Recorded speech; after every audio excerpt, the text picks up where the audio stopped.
Okay, hello everyone, and welcome to another Insights from Women Leaders event.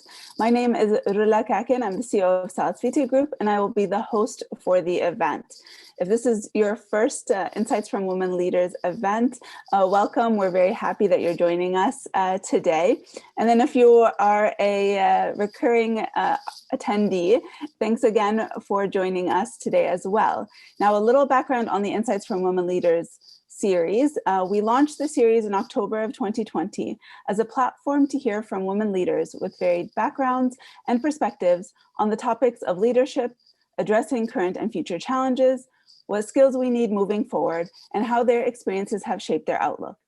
The goal is to learn from women thought leaders and decision makers to empower current and future leaders, both men and women, to positively impact their organizations and communities. Diversity of thought, experiences, industries, education, and training is important to us, as it highlights the mosaic of perspectives that are represented in different settings that help drive decision-making and positive change. Now, our guests have included leaders from various prestigious and reputable institutions and organizations from across the globe. Their backgrounds are diverse, their accomplishments many, and the insights and perspectives they provided have been extremely valuable. I encourage everyone to check out the recordings of our previous guest leaders if you haven't already done so. They're all available on our website. Now today, over the course of an hour, we ask our guest leader a number of questions. I will start first, and then we'll open it up to audience questions. So please submit any questions that you have in the Q&A box or in the chat. We tend to look at the Q&A box more though. Now we encourage you both during and after the event to also post any takeaways that you have from the event. You can post them in the Q&A box or on various social media platforms, and you're welcome to tag us at Salus Vitae Group, because we always love to hear how you benefited from the various insights and experiences of our distinguished leaders. Now, the session is recorded and is available for replay after the event. Now, I'm very pleased to introduce and welcome our guest leader today, Shweta Maniar. And correct me, if I mispronounced it. Shweta is a proven commercial executive and leader who brings extensive operating experience spanning digital health and technology, pharmaceutical, medical device, and large hospital systems. She has led deals with Fortune 100 companies and has architected the commercial strategy for Google Cloud. She is passionate about keeping current with trends in medical devices, data, wearables, IoT, EHR, and machine learning. At Google, she leads the rapidly growing business with the most strategic transformational healthcare accounts globally. She leads the vision, strategy, and execution of the industry, product strategy, and go-to-market model. She drives business transformation, innovation with emerging products beyond the pill/device, value addition initiatives, and first-of-kind deals by parsing industry trends to recommend, plan for, and address core market opportunities with new solutions. Earlier in her career, she spent several years at Northeast Ohio at the Cleveland Clinic, primarily in research capacity, and at the Austen BioInnovation Institute in Akron, where she brought together 3 community hospitals and 2 universities for tech transfer, primarily focused on medical devices and minimally invasive therapeutics. At Summa Health Systems and led the Center for Minimally Invasive Therapeutics. There, she led MIS efforts around research, education, and innovation. She later moved to San Francisco to join Genentech Roche, leading market growth strategies relevant to technology accelerators for therapies and diagnostics. She brings an eye for detail, winning contract negotiations, and financial insight to support her commercial partnership strategies expertise. She's been the recipient of the Most Valuable Person Award. Welcome, and thank you so much for taking the time to be with us today. Thank you. Very close, Shweta Maniar. Shweta. I know you practiced. I know I practiced. I know. We talked about this earlier. You got it in your head. You got it in your head. We tried, so we had a discussion earlier about the importance of pronouncing it the way that the person would like to pronounce. And then, like you said, I got in my head. So it was perfect. It was perfect when you were practicing. I know. But lovely to be here. And thanks. It's such a privilege to be able to share a little bit more of my journey on this platform. So thank you for inviting me. Oh, of course. You guys are all in for a treat. We've had a few conversations thus far about this. So the generous attitude and the generosity that you are bringing to today's session, it was very apparent to me and will be very apparent to our audience today.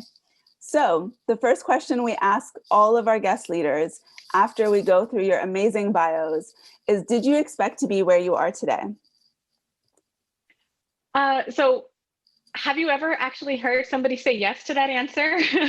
I feel it's really challenging to say that, yes, I expected to be here where I wanted, and exactly where I am today.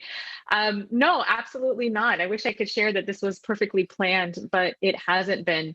I think my journey, and it's I'm not there yet, right? It's a continuation, is that I'm looking for the opportunity to everything that I've done has been about, intellectual curiosity, trying to figure out where, going towards things that I'm very energized about. So no, I never knew that I was going to be here. What I did know is that every step that I have taken has always, in reflection, has always been on something that I was curious about, that I wanted to learn about, that I wanted to challenge myself with. I've always been a bit of a go-getter since I was young, but I didn't know what I was going after, what I was trying to get. So except for that, I always knew that there was more to learn. My father instilled community service from a young age, as I planted flowers in flower boxes with him in my downtown, or cleaned up sides of the roads and parks. So there's that piece, right? He was pushing me to kind of already be outside of my comfort zone, spending my time doing things that I don't think a kid normally would have been spending their time doing, without the influence of a good role model. And then as a high schooler, I was thinking about, I was really frustrated in my town that wasn't really developed at that time. We had the formation of a government youth advisory committee. So I joined that. I became the president, or the chair of that committee. And, we created skate parks and various parks across the town. And it's so fun to see that even now, many, many, many years later, many of these parks exist, many more have popped up. So I was always trying to go after something. I just didn't, it was always to do more, to learn more. And then that was, similarly, that's probably how I've also taken my professional life as well. So no, I did not expect to be here, but certainly it's been the consistent theme of always wanting to look after, be intellectually curious and being intellectually stimulated.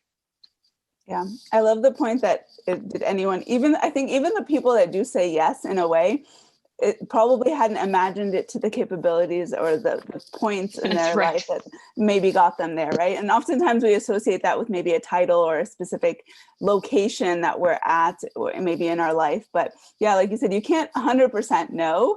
You can work towards those types of things. But I think that theme of curiosity, which I think some of our other guest leaders have had, is much more interesting, right? It adds the color to kind of these plans that we try to make for where we want to be.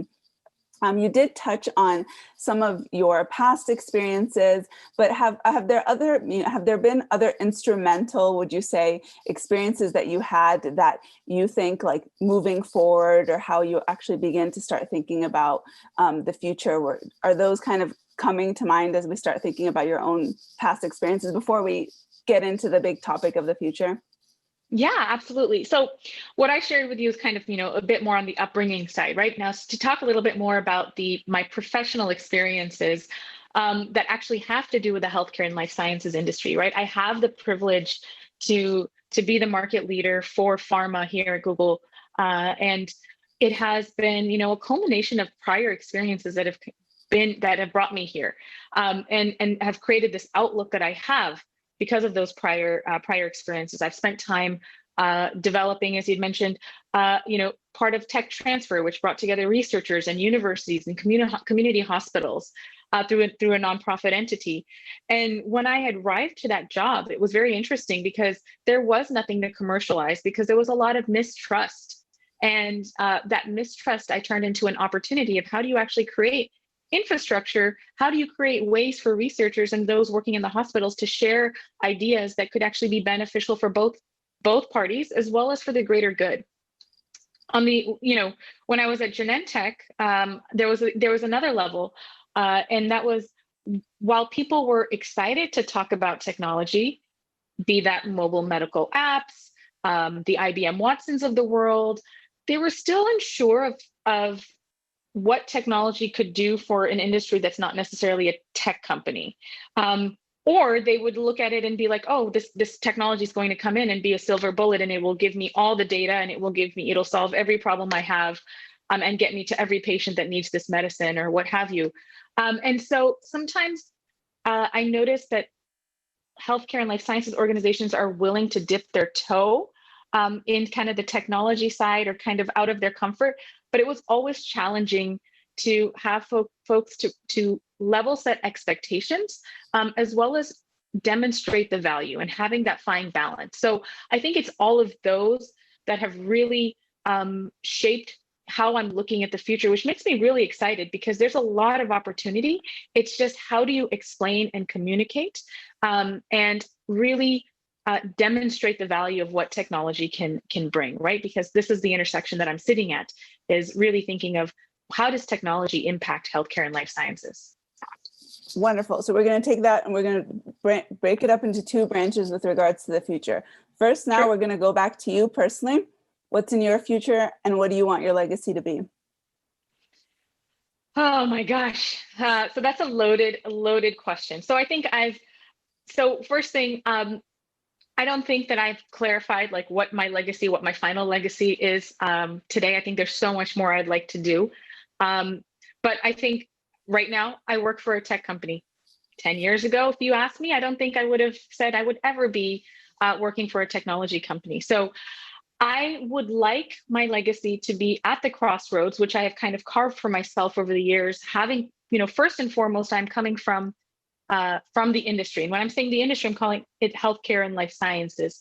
And I am an entrant into the technology side. And while I was looking at technology from the outside, now I'm here on this side, I do enjoy this crossroads. But I would like to see my journey continue build in a slightly different way than I have thus far. I've had the privilege to work in these large organizations, and I've carried some of that passion and that knowledge to support many. But I'm looking at how my legacy should also be, how can I help others benefit from the future of what healthcare is going to look like, who may not have access to these big corporations of the world, right? I think my legacy and my passion and what I want to be remembered for is actually around, how do you provide access to this information and access to technology to small, medium, and large everywhere in the world. So while I work for Google, and Google prides itself on its ability to parse through data with artificial intelligence, it takes a long time to have life sciences and healthcare industry to feel comfortable with what data, what kind of insights you can do, how can it be meaningful for me, and how to get them excited about it, and level setting, as I had mentioned before. So I think there's an opportunity for the greater good of the world, and accessing data and information is going to be a key part of what I'd like from a professional legacy perspective. On a personal note, I will say I want to be remembered as somebody who focuses on the bigger picture, and sees the good and potential in everyone. So I think there's so much more to do. And I am, I can't even really articulate the best yet about what I would like my legacy to be, because I have so much more that I'm looking to learn as well. That's very exciting. Okay, so the second then part of that was more about kind of the future of healthcare, or what you seem quite excited about that topic. That's why I was like, let's break this up in terms of personal and the professional side. So now let's talk about what excites you about the future. It can be about the future of healthcare, about our societies in general. As you're thinking forward, what are you most excited about?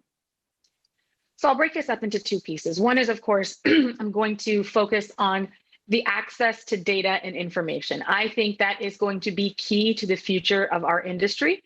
I think that being able for healthcare and for life sciences to really be looking at their product or what they're building is not only your medicine, is not only your therapeutic or your device, but it really is the data that you're cultivating. And how do you get insights that make you think, how do you gain insights for increased efficiency, time to market, all of these things that we're all going after, right? But so it's going to be access to data and information, and how do you democratize that data? And another one, excuse me, another area that I'm very, very excited about is around health disparities. I think that there is a little bit of, if dare I say, a little bit of a silver lining from the last 18 months, which is for example, with clinical trials, right? They have completely stopped. We were all moving to a bit of a decentralized clinical trial, remote clinical trial process, but now it's a forced thing. And so things have had to move much faster. And what I often say is now there's this opportunity for technology to really play a role where it's not about just being able to do clinical trials in a remote manner, but now how can we think about clinical trials and access to clinical trials to people who may never have known, and have clinical trials be a reflection of what, of the population that actually receives that medicine or that device or that therapeutic. And so it's not about just getting somebody in a rural part of the US access to a clinical trial. Now it's going to be, how do we get people in rural areas around the world to qualify and access to clinical trials? And much easier said than done, but I think that we are moving in the right direction and addressing this health disparities aspect of clinical trials that I'm personally very passionate about. Yeah, these are very, as I'm hearing you, I'm getting more optimistic about kind of the power of all of this data, which I think we know it's there. We're very optimistic about it. But of course, with all of these types of things that excite us, we know there's still so many challenges and items that kind of will come at the forefront. Sometimes, there are barriers or walls that we need to knock down to move forward. But can you share a little bit more maybe about some challenges that you experienced in your own career or in the work that you are doing, maybe how it made you think differently, what kind of things that you need to think about as you look towards the future, either to tackle that specific issue or kind of lessons learned from challenges of the past towards the future? Yeah, that's a very good question. And I will give you, I've experienced this several times in my career, and every time I've gotten a little bit better, but I reflect back and I see, this is kind of the crux of the issue. And I'm being, extremely vulnerable by, sharing this piece. And that is the privilege that I have of being at this crossroads, right? Being, like I've shared with you before, being a glorified translator between two very different industries. You sit there and see, of course I can see the vision and I can see everything that's, this is where we want to be and this is the North Star. But it is important to make sure that everybody is bought in to any concept or any idea. So what I would say is something that I've learned is that there's no such thing as pushing fast to get to that North Star, or to get to the end game, if you can't bring everybody along. So while I was at one organization, I saw the future of kind of technology and how it could bring a particular product to market, and how you could use a technology that would not only bring that product to market faster, it would support patients. It would be, it would definitely be a key differentiator. But these things require not just top level buy-in, but requires the organization as a whole, right? It's not just that the person sitting at the top thinks it's a great idea, but it's also everybody who's going to be impacted, who will be required to work extra hours to make it happen. And the other one, somewhat related, is also thinking about communication. Communication is key, and over communication is going to be even better. I have learned to document everything, to communicate everything, to communicate it a second time.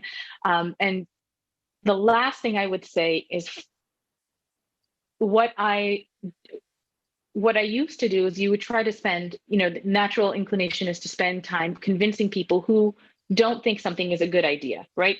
I call those the laggards, those who are not, don't have that vision. But rather, I now recommend, and do this myself, is focus on those who are your champions. Because if you can prop those champions who think something is a great idea or would like to bring this concept into their organization, or like to try out a new experiment or a new technology, when you prop those up, followers will come and the laggards will see the attention and all of that that's happening. So I think it requires a switch, because intuitively you want to spend time convincing the person who's not convinced. So how do you balance, you should actually be spending more time with those who are considered to be your champions for anything. These are some of the things that I've learned to do, somewhat differently, and have had many failures by doing these things, which is what, brought me to this point, and to this understanding of how we focus differently. Yeah, I really like that in terms of, because you only have so much energy you can give, and how you allocate that makes a difference in terms of moving an initiative forward, as we're kind of thinking about that. So we are really focused too on talking a lot about what skills we need, what we need to start thinking about to build ourselves to address challenges of the future. So you mentioned right now the topic of, building trust and getting buy-in and being able to communicate and document different things throughout the process, so that not only you can understand your own behavior, but see what's working and what's not working. Are there other skills that you feel are kind of necessary or we need to think about as we think about addressing future challenges? Yeah, and I don't know if you would consider them skills or kind of like what I consider their tools in your toolbox and their levers, or I think of, like turning something or dialing something up or down, right? These are different skills you have to turn up and down. One is, I think about emotional intelligence is really trying to hone in on how you communicate. So communication is key, and it's not just about documentation and all of that, but it's also about how you communicate. How I want to receive information might be far more detailed than how you want to receive communication. You might want to receive communication via writing, and I want it to be, I want somebody to pick up the phone. So having that emotional kind of intelligence of knowing how to communicate and where you dial up and dial down, it's very important. And we've talked about this a little bit before today, but also, the skills are the soft skills, right? It's your willingness to listen, the willingness to empathize and understand. And while it doesn't, you're never going to see a job description that says willingness to listen or willingness to empathize. These are key facets to being able to be successful in any job at any level. So I actually think that being more in tune, and I highly recommend folks taking any kind of mini, kind of quiz or those insights where you can understand how you communicate, how you like to communicate, what are you energized by, what are you not energized by, because when you have a better understanding of yourself and what gets you excited, I think then you will naturally gravitate toward those opportunities and those things, and you will be ultimately more successful because you're able to naturally bring out those soft skills. So I that's what I usually recommend to folks, is really thinking about what are those soft skills that you have, and what are the ones that you want to continue working on and need to be much more self-aware. Yeah. And I love something that you mentioned with regards to people communicate differently or accept information a little bit differently in terms of whether it be email or a phone call or a conversation. And I even remember thinking, like, a while back as I was going through, just even sometimes asking like someone, like, what communication style do you prefer, really helps. It's something so basic, but I'm so happy you brought that up, because the moment you start working with teams and people assume that it might be email, or if you assume it might be a specific form of communication, but actually just asking each time, do you prefer this way or the other? Because then you know if your message is getting across. So that's a very very helpful insight. So now let's just talk a little bit more let's talk now more about the present. So what challenges or obstacles keep you up at night? And what are you doing to address some of these challenges? All right. So this is, like, again, a loaded question. So I'd be remiss if I didn't address the elephant in the room, which is that in the industry, about the industry dynamics, right? The healthcare and life sciences industry was significantly impacted by COVID-19. And so the silver lining is, I would say, that the pandemic has sped up the evolution, specifically in the healthcare and life sciences sector, which is historically quite slow to move. We're seeing biopharmas and device manufacturers are adjusting their forecasts to factor in things like the impact of a delayed launch, or how the pandemic might affect clinical trials and its data that we talked a little bit about already. The renegotiation of contracts with health plans due to changes in volumes or drops in volumes. So all of that, we're seeing major changes in life sciences and what they're dealing with. And then we're also seeing organizations are trying to support stakeholders in different ways or in alternative channels. I think life sciences companies have traditionally relied heavily on in-person education, and now they're scrambling and have quite successfully, with a few bumps, have gone virtual. And now many folks are much more open to thinking about virtual communication, telehealth, all of that, right? That many of us have been reading about. I think another focus is I've seen obstacles, and I think now we're coming up with solutions, as well as manufacturers of drugs and devices are partnering more with market access stakeholders to ensure the continuity of care. I say this with a grain of salt, but I see that the life sciences industry has an added burden that has come across the last several years, and I think it's sped up because of the pandemic. And that is, life sciences is now being asked to provide a transparency that is very retail-like. There's an expectation of, I should know where my medicine is. There's a different level, and I call it a burden because it's not that you're decreasing anything else that a life sciences company is responsible for. So real world and social inputs are going to be really, really, really key for manufacturers, and I think across the entire value chain. And then I'll also give another point around supply chain efforts. Those have definitely come under scrutiny. Last year around this time, where we were all trying to figure out where we're going to get our toilet paper and our Lysol wipes, it brought to light really the inadequacy and the fragility of the supply chain as well for life sciences. So it emerged as an issue of what you would think as a visibility gap. So we're seeing, I'm seeing a larger appetite to embrace digital and data for life sciences, because they now are really, really keen and see the value of taking real-time information. And then the last thing, and I wouldn't call it an obstacle, but trying to parse through and figure out how we can play a big role in this, is that I've seen this, particularly again with the last 1 year or so, some unexpected collaborations with governments and regulators, and collaboration between competitive companies. And so particularly around research efforts. And so I think there is a role that technology certainly plays there. And it's an area that I'm very, very excited to participate with. Yeah, no, those are great, because like you said, if you just take the example of the supply chain, identifying those gaps or those challenges that's actually been experienced, but then we've been able to kind of couple that with that appetite or that willingness to partner and work together like we've never done before. So it's like exposure, but exposure with then the need to act quickly and act together, which is very nice. Obviously, we have lived this past year in the pandemic, and with struggle or with the uncertain times, there's also kind of opportunities and new initiatives that have emerged. Are there any new initiatives that you would like to share with us that kind of resulted as a part of the year of the pandemic? I think that so everything that I've mentioned, right, there are initiatives that we are all working on relative to all of these challenges that I've shared. But I'll also share some work around precision medicine, or loosely personalized medicine, or healthcare, or some variation of that term, depending which life sciences organization that you're looking at. So we're seeing that organizations are using a very digital-first strategy to focus on patient-centric approaches. So a lot of the work that you're going to be seeing coming out are also, how do we play a role in that patient centricity? If you're, ideally, it would be amazing to, when I talk about a value chain, you think about, R&D, you think manufacturing, distribution in the middle, and kind of the commercial at the end.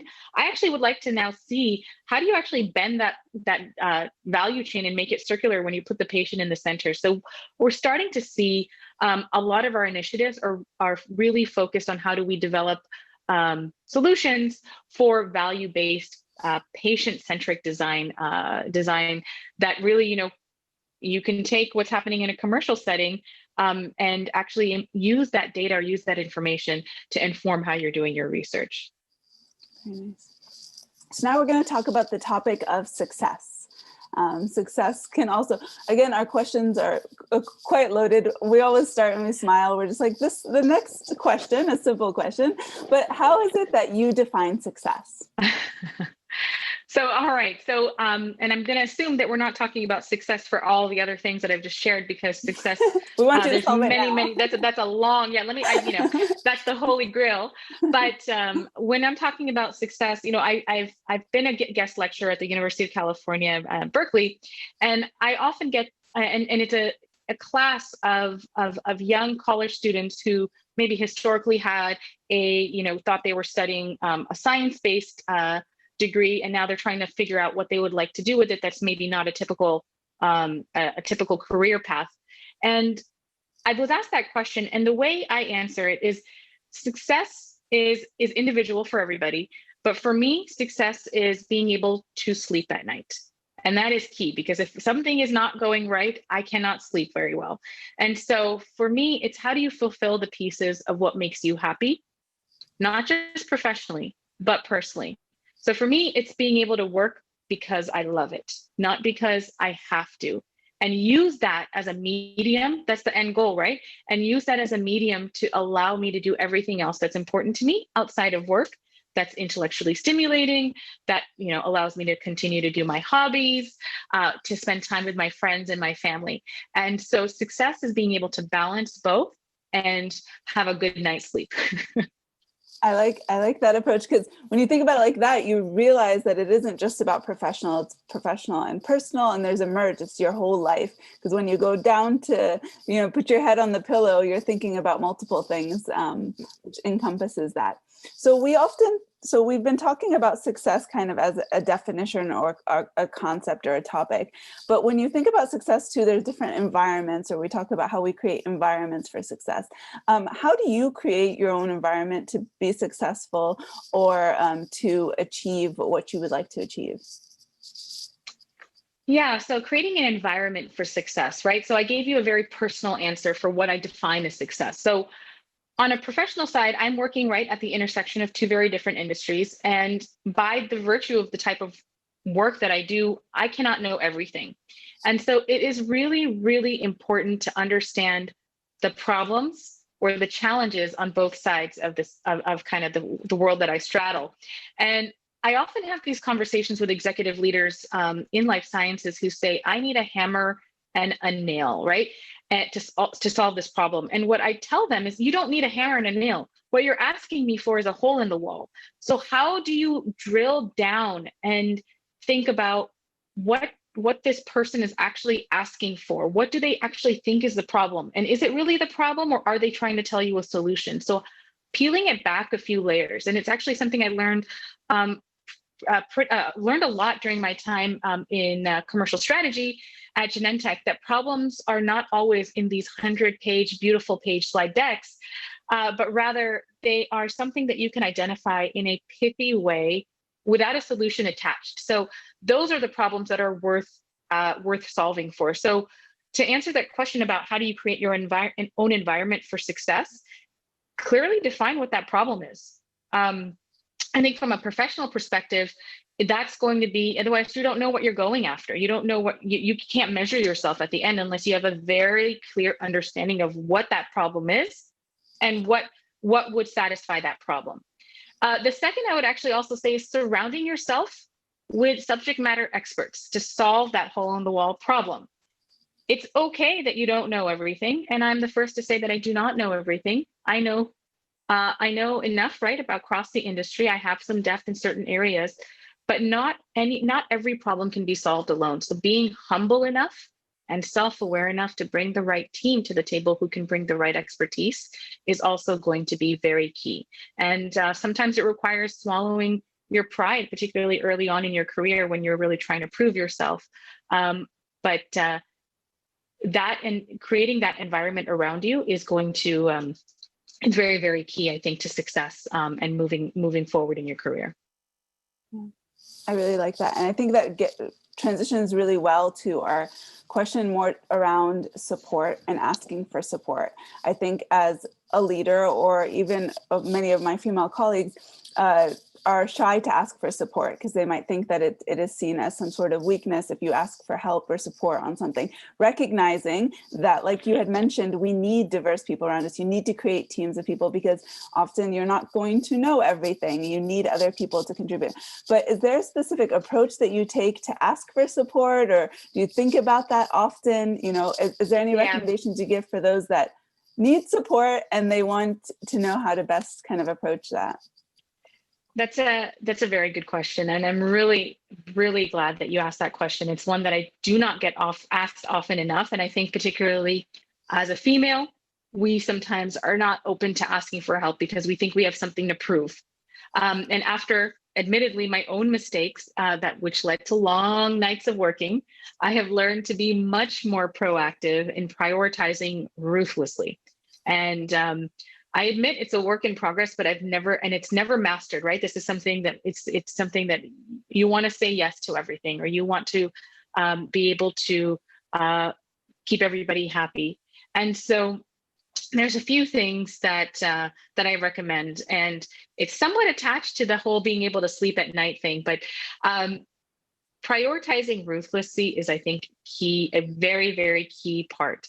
And I am one where I very much prioritize a handful of things in my personal life, and so I've let work bleed over, and I've had to actually cut back and actually reflect.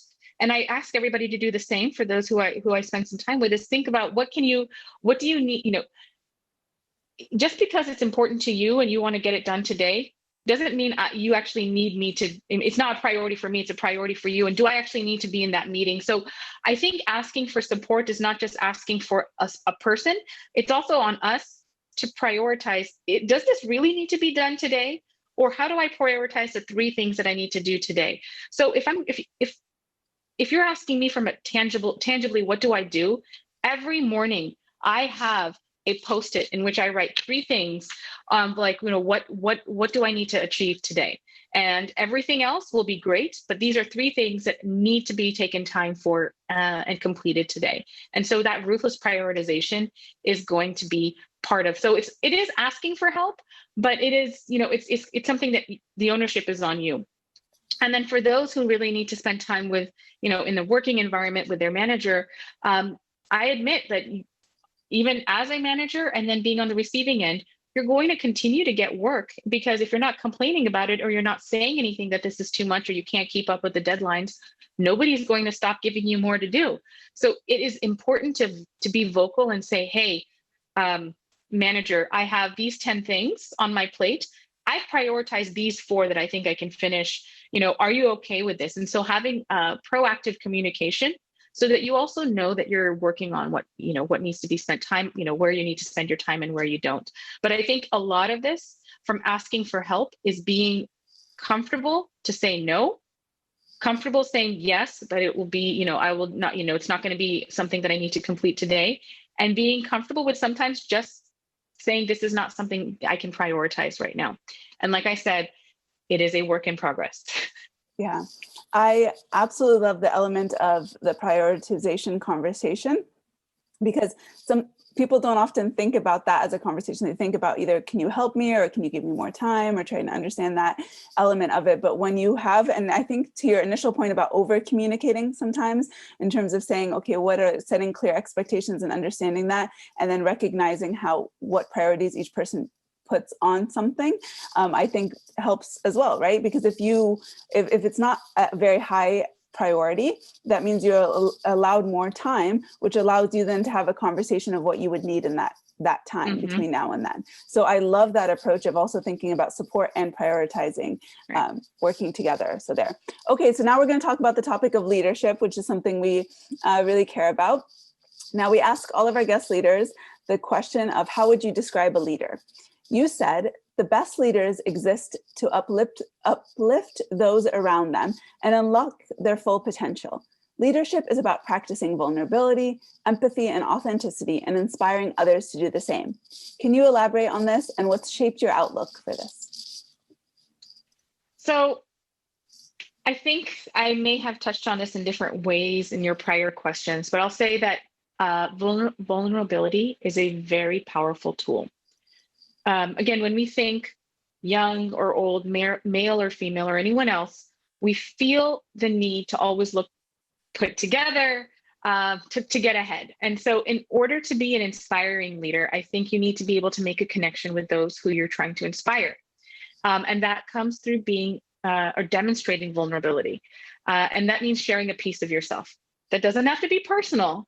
I don't have to tell people, where I went hiking or that this is my hobby. It can actually be like today, where I shared some of my outlook that has been shaped by good and not so great experiences, and how that's actually brought me to the thoughts that I have today, or to the way that I work.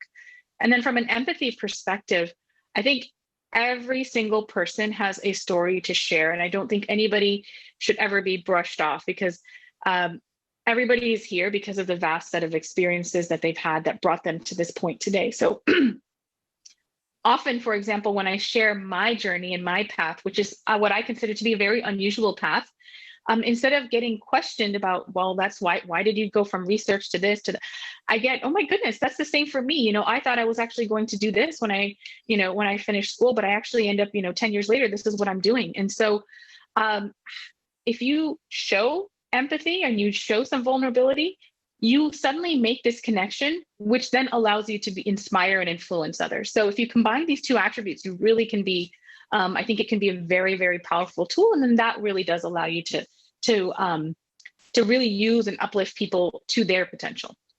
Yeah, like that. So we hear a lot about the topic of leadership in general. There's hundreds, if not thousands, of books on leadership. There's different people talking about leadership. But as you have heard about experienced leadership in different ways, whether it be your own positions or your mentors and peers throughout your career, what do you think we're getting wrong about leadership? Yeah, that's a good question. So I think that we need a bit more of looking at leadership as servant leadership. You are not, I think I see some sort of image that floats around on the internet that I see on, places like LinkedIn every once in a while, about a good leader is not somebody who's, trying to have their team pull them forward, but rather it should be the other way around. And so there's a servant leadership attitude that I think I'd like to see more of, and not just in this industry, but as a general comment, right? When I'm talking about this industry, I call it servant leadership because people are not customers. In our industry, it's that they're patients, or they're the end users, or they're the recipients or the beneficiaries. So I think one part is, again, perhaps that's also about what we were just talking about authenticity and empathy and vulnerability. But I'd like to see much, much more of a servant leadership attitude, because we all got here because of what other people have done to help us get here. And so that's a piece of what I think is, I don't know if it's wrong, but rather I would like to see more of that thought as people think about what it's a privilege to be in a leadership position, right? It's not a right to be a leader. I think it's a privilege. It is something that you have been given an opportunity to do. And so to be in that position holds a lot of responsibility. And when you look at it like that, I think that your outlook on what your responsibilities are change as well. Yeah. So we have our audience members vary at different stages of their career. And knowing that, is there any leadership advice and lessons that you can provide to both current and future leaders, both men and women, at these varying stages of their careers? Yeah, so I think one of the things is, in my career, because I've had this unusual path, I wasn't always sure if I was asking a question that should have been, general knowledge. And so I think one of the advice, and I feel much, much, much more comfortable, in the last 10 years doing this, but ask questions. So I would say, ask questions, don't be afraid. And of course, do all your homework and do all the reading that you can offline, but ask questions and feel comfortable. I know you've heard this already from me, but be vulnerable. Right? Be authentic. And then some very tactical advice I would say is, I advise people to keep in touch with everybody that you meet, right? You sit on a panel, keep in touch with those panel members. You attend a conference and you meet some folks, try to figure out how do you find and keep in touch with them, not just right after, right? But this is a very small world and even smaller in healthcare. And so how can you find ways to continue to keep in touch? So, sometimes I've had situations where I haven't heard from this person except for the 2 minutes that I spent with them at a conference, and they'll find a way to email me or text me and ask me for, for a job or for an internship. There is an etiquette to learn about how do you keep in touch and how do you find ways to speak with folks maybe on a quarterly basis, every 6 months, email them and tell them how you're doing or any job change that you've had, so that you have an avenue to ask for something when you need some advice or need some help. So I actually take the time to speak with folks that I worked with in the past. And still, there are people who I worked with in the past, even 20 years ago, whom I still email every 6 months or find ways to talk to them. Otherwise, I would say my last thing would be, carve your own path. We are very lucky for the time that we live in. You don't have just the conventional careers that exist. And so I didn't know that the job that I have would ever exist. And I wouldn't have considered working for this tech company, like I had mentioned, even as recently as 10 years ago. So carve your own path. And as long as you're finding that you're enjoying it, you're going to find something, you're going to find something that's going to fulfill and energize you. And I know it sounds very broad and abstract to say that, but if you continue to go to roles or learn things that energize you, it does all come together in hindsight. Mm-hmm. Mm-hmm. And there is something, because I know this is something that we've been talking about before as well, in terms of the art of the humble brag or owning your accomplishments and Mm-hmm. and having those types of, when people have conversations about it. And I think that is very valuable to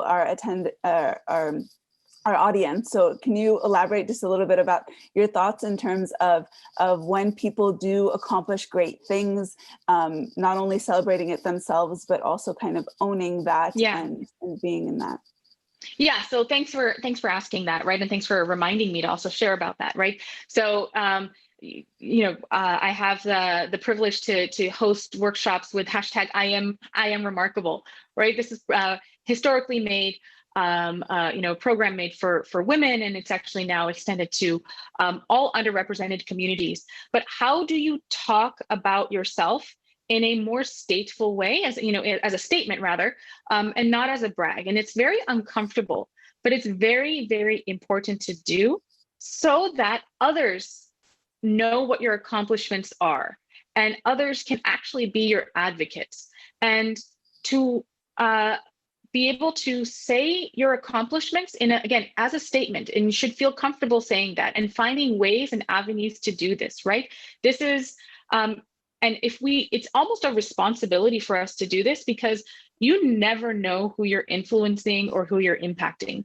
I know that we talk a lot about holding the door open for other leaders, or for other aspiring or high potential women, men, etc. But I actually call it, particularly for women, it's actually holding the elevator door open, right? It's about holding it open because there's room for many more, and we all go up together. And so how can you share about what you're doing and your accomplishments? And everything that we do might be small to me, but when I say it out loud, you're like that, yeah, I need to read more books because she reads a book a month, or whatever it might be, right? Everything. We need to be more comfortable and own our accomplishments a lot more. And I'm happy to talk offline after today for folks who might want to get more ideas on ways that you can do that, and ways that you can create some little meetups with your friends on how to practice that as well.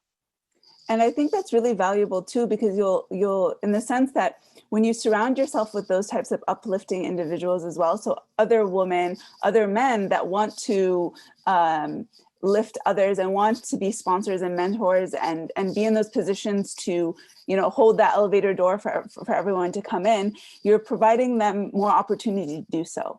right? And so Yes. as you meet people, like I know we've had these conversations, and so you can tell you are somebody that thinks that's important because you want to do that for other people. So it's like you're also uplifting people to allow other people to not only just see what you're doing, but to continuously create those spaces to allow those types of conversations to happen about the accomplishments. So the last question we have before we go into Q&A is one that we ask all of our guest leaders as well, and how we end this portion of the hour together, is that we like to take an opportunity to support one another and recognize the positive influence we have on one another.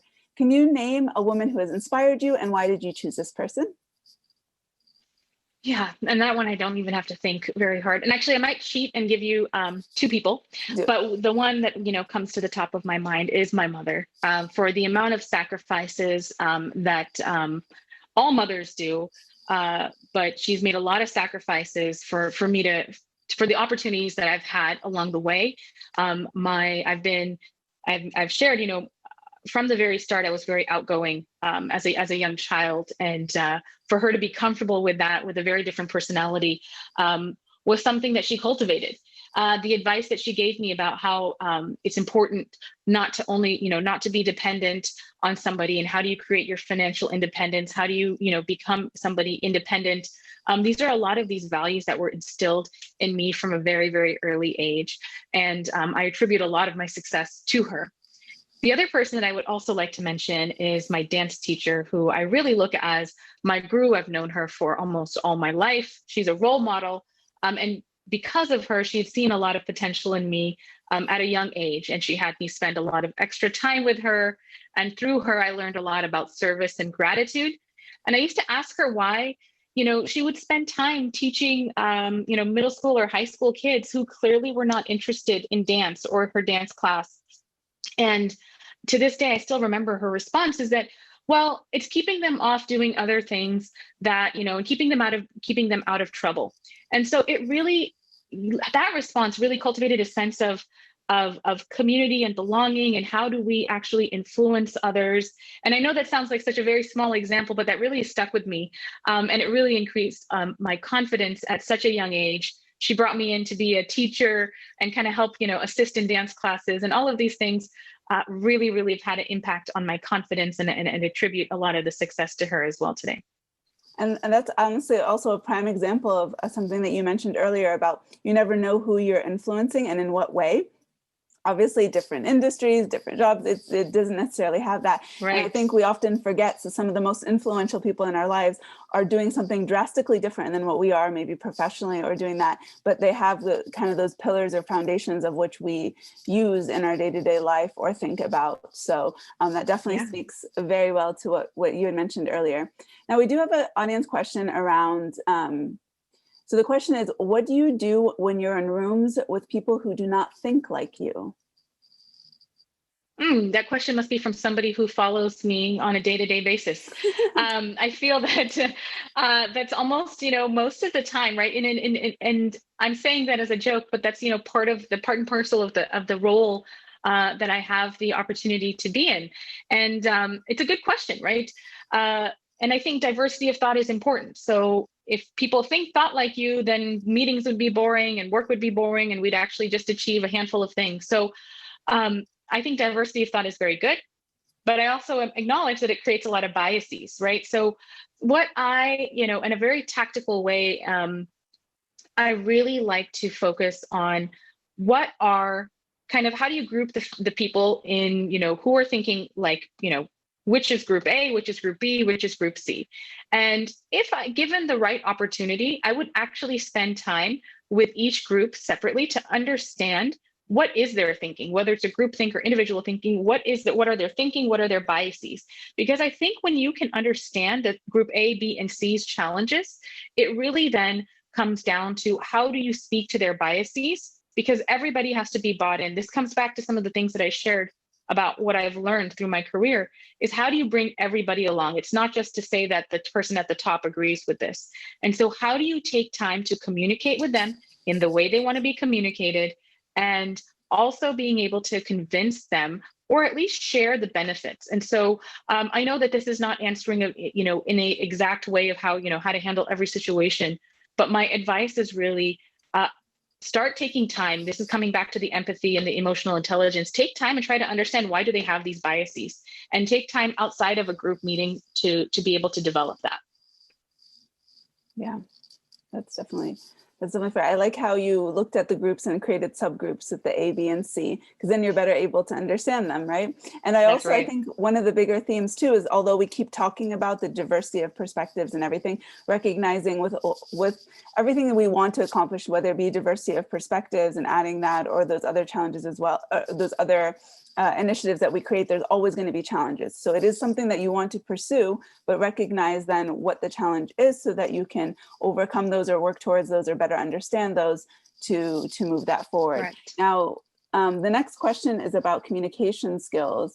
I think this is something that you mentioned a lot during today, but the question is being a little bit more specific in terms of top 3 communication strategies. So if our audience was to focus on 3 things they should really care about in terms of communication first, what do you think are some? Yeah, at least I'll say, number one, this is not a communication strategy, but it does feed into it. And that is document everything.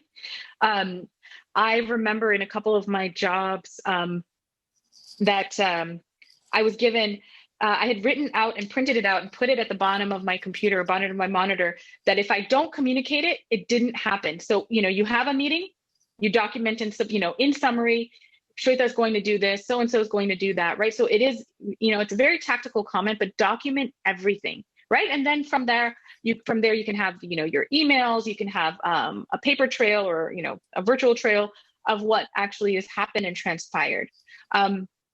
And then the other kind of communication is, I actually think that we need to take the time to have a voice a bit more. And it doesn't matter whether you're starting your career, you're in the middle of your career, you're at the last chapter of your career. I think that we need to speak out more and take opportunities like the one that you've given me today to share more. But in order to be able to do that, you need to practice. There is a ton of practicing. And so I actually remember in some of my early in my internships, right, I would actually practice in front of a whiteboard and say, okay, if they ask me this question, this is how I'm going to answer, and make a flow chart. And I was so nervous at the beginning that I would say, if they'd ask me, how is the weather? I'm going to answer like this, right? It was so, but I practiced, and everything would go well.